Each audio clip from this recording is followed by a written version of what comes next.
Destiny. Some people call him Density. Some people call him Steven.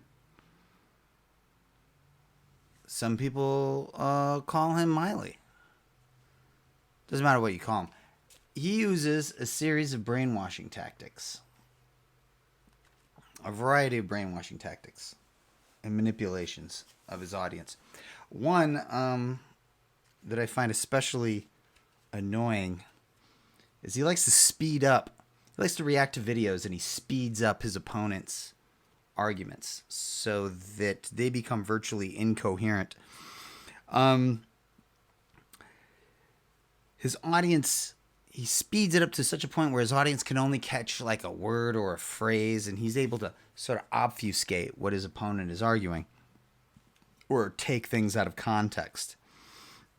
This is a clip of Miley reacting to Dave Smith on the Joe Rogan show. They're talking about whether or not Netanyahu propped up Hamas. Israel prop up Hamas? Wasn't that part of their strategy for a while? And I'll give him the benefit of the doubt, and maybe he just doesn't know about that detail of this as much, because if not, he was kind of being dishonest. But maybe he just wasn't familiar with all this stuff. But he kind of went, you said that, and then he kind of dismissed it by saying, well, there's a... I don't know how anyone could stand to listen to this. But all you could really pick up is Miley's reactions to the video. You can't actually pick up what's being said. Which debate is he talking about here? There's a quote that's attributed to Netanyahu, but it wasn't on videotape. So we don't really know if... It's just noise. The rest is just noise. It's too fast. It's too fast to be anything except for noise. This is and I don't know how anybody could sit through this, man. His fans are sincerely hooked. Because this is Guantanamo level torture to sit through this. Netanyahu said this or not. And then just kind of moved on to the conversation. Listen to this. But I found this in all of my debates that I've done on this, and I've done 8 debates on this since the war broke out. Dude, I would rather have Ricky Gervais howl with laughter into my ear in hell for an eternity than listen to more than 5-10 minutes of this. Everybody on the pro-Israeli side does not want to grapple with that point, because it really is it's a narrative-shattering point once you acknowledge it. It's insane. It's insane. But sometimes Miley doesn't even speed it up fast enough, and he ends up embarrassing himself. He ends up getting caught in a big lie, and this is an example of that. This is Miley reacting to Hassan, talking about that peace deal that Israel backed out of back in early May. Been a ceasefire negotiation process with a lot of back and forth for some time now. Israel is the party that has been ruining the ceasefire terms. I know that it takes two to tango, but for the most part, I would say that Hamas's conditions have been endlessly reasonable. Israel... We did a huge terrorist attack. We've got a bunch of hostages. We want you to release every single prisoner you've ever captured of ours, even if you've convicted of them of murder. You need to release all of them, and then we'll give you back the bodies of the hostages that we have left. And then also 10-year ceasefire. Nope. It's not a 10-year ceasefire. It's a 42-day ceasefire with a proportional exchange of prisoners and an expansion of peace talks after those 42 days. And Israel, Hamas really wanted, it's basically just women and children from Israel, and they were going to give back some of the women that they were holding. Problem is, in this clip, he forgot to speed up Hassan. I mean, he sped him up, but he didn't speed him up fast enough. And he accidentally ends up showing his audience, proving to his audience that he just flat out lied. And are saying that maybe Egypt has softened that deal too much. Let's be real. The Israeli officials are saying the proposal Hamas accepted is different than the one initially presented to Israel. Yeah, it's a 3-stage peace plan, 3-stage ceasefire negotiation. This time with Arnovia also mentioned here. First stage is the facilitation of the hostage swaps, right? Which would mean prisoner releases from the Israeli side as well, including some high-profile prisoners. Second stage would be... I like how he just brushes over that as well, by the way, that a hostage swap is such a cowardly, dishonest way to present this. God, I hate this subhuman cockroach piece of shit. It's not a hostage swap.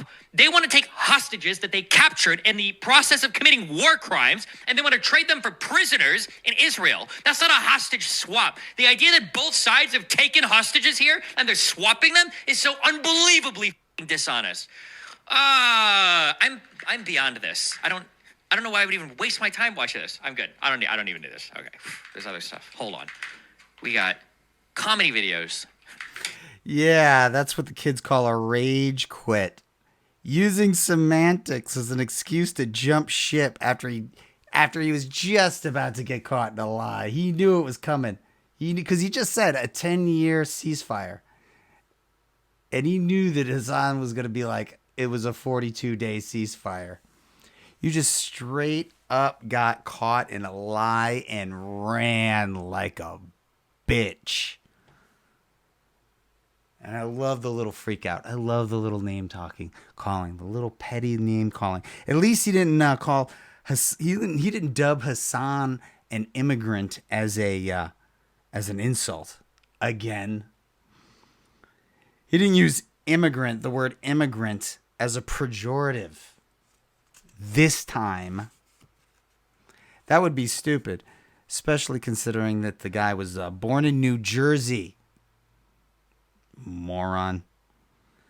Miley's loathing for this guy is deep, and it's not just simply because of ideological differences, because really, let's face it, Miley doesn't really have an ideology. Racism is not an ideology. Islamophobia is not an ideology. Anti-Semitism is not an ideology. These are mental disorders. His rage is based out of narcissism, simple envy. He's been screaming about this guy for years while this guy was ignoring him. It's only since he's become a genocide denier or a genocide cheerleader that Hassan's even responded to him. And all that stuff comes out. All the fact that he hooks up with porn stars, that's got to hurt. He gets featured in Interview magazine. Miley doesn't even know what Interview magazine is, but he knows that Hassan's in it, and he's not. Hassan has more subs, but mostly what really steams him is that Hassan makes more money, and he'll try to deny that, but it's hard to deny that with clips like this.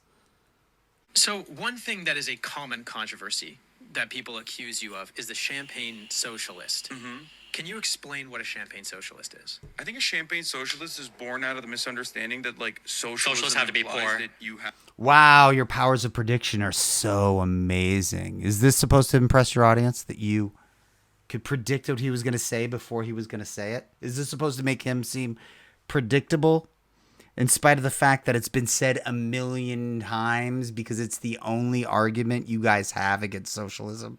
Look, you have money. Therefore, socialism bad. Oh, you know what? We can't have Medicare for all because you own a laptop. Great argument, dude. I remember when Bernie was running in the primary, and Miley's ideological buddy, Tucker Carlson, was complaining that Bernie was flying private in order to get to campaign stops faster. He didn't have a problem with his own candidate, Donald Trump, flying private. He didn't have a problem with his own candidate, Donald Trump, flying private on Jeffrey Epstein's plane. But, of course, the right loves to hold the left to a higher standard than they hold themselves. And Miley's not really any different. That you have to be poor. No, that's not what it comes from. That's not what it means. It means when you wear socialism. So socialism means you have to be poor. That's this. You're claiming that it has nothing to do with that. So you have no complaints about Hassan's money. None. As an aesthetic, when you preach about the evils of capitalism while thriving in it and living your best life and taking absolutely no steps whatsoever to either live a socialist lifestyle, which doesn't mean poor, it means... Okay, it doesn't mean poor. And by the way, here's my position on this. I don't give a shit how much money the guy makes, as long as he's advocating for the right policies, the right ideology, as long as he's encouraging empathy and activism in his audience. It's irrelevant if he drives... If he bought a Ferrari off of Jerry Seinfeld, I couldn't care less. No, debate isn't real politics. What real politics actually is me driving home from Starbucks in my $300,000 car so that I can get in my $3 million house so that I can come into my $5,000 or $50,000 or $150,000 a month job to tell you about why socialism is the best thing ever. Like, that's real politics. Yeah, it really sounds like the money bugs you, dude. It really sounds like you're arguing that you can't be a socialist if you have money. You can't buy things if you're a socialist. It really sounds like you believe that in order to advocate for socialist policies, you have to live. And you know who wasn't poor? FDR. FDR is the closest thing that we had to a socialist in the White House, and that dude was born rich. Now, did that make him a class traitor? Who cares? Did that make him a hypocrite? Who cares? He gave us Social Security, and I highly doubt that Miley here is going to send back his Social Security checks when that time comes. I highly doubt it. Simply because FDR was a champagne socialist, whatever that means, which it means nothing. This is the real world, dude. Your labels are not that important. If you've got millions of people listening to you, all that matters is what comes out of your mouth. And what comes out of your mouth, dude, hurts people. And what comes out of his mouth helps people. There's good, there's bad, you're bad. You know, I'm not a fan of capitalism. Just like I'm not a fan of jogging, but I'll tell you what, I am not a fan of jogging. But if a pack of wild animals were chasing me, I'd be running. Of course I'm going to make money. Of course I'm going to make money. Here's the question. You want to talk about a hypocrite. You know, if Miley here loves capitalism so much, why doesn't he marry it?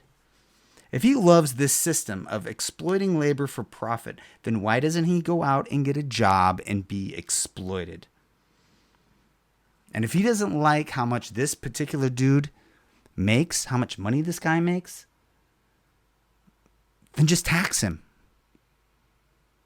But you don't want to talk about that, do you?